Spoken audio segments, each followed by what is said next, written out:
Mauvaise nouvelle pour les prés de Tilve qui vont sans doute fermer leurs portes fin septembre. La société qui avait repris l'exploitation estime qu'à l'heure actuelle, le site n'est pas rentable. En cause, les investissements du propriétaire, la région wallonne, qui tarde à se réaliser.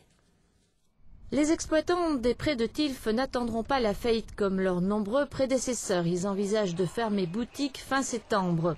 En cause, le temps désastreux de cet été qui ne leur ont pas permis de faire des réserves d'argent pour passer l'hiver, mais surtout deux gros problèmes qui font de la piscine un gouffre énergétique et donc financier.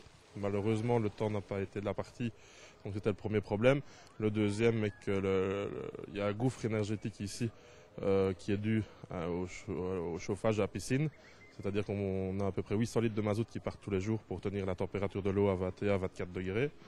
Et en plus de ça, on avait signalé au début de la crise qu'il y avait une fuite de 300 mètres cubes d'eau tous les jours qui s'en vont dans la nature et que cette eau doit être traitée, chlorée et réchauffée de nouveau.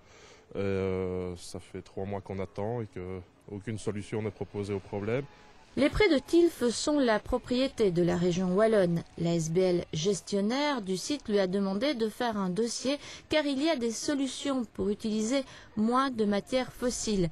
Un architecte planche sur un projet d'équipement solaire et hydraulique. La demande de subside devrait être envoyée très bientôt au FEDER, mais les exploitants du complexe estiment qu'ils n'ont pas les reins assez solides pour attendre. Je crois qu'il faut vraiment un effort collectif des différents pouvoirs politiques, que ce soit de la région wallonne, du Met et de la commune, pour pouvoir s'en sortir. Des gros investissements ont déjà été faits il y a 3 ans pour rénover la piscine et la plaine de jeu pour la mettre aux normes.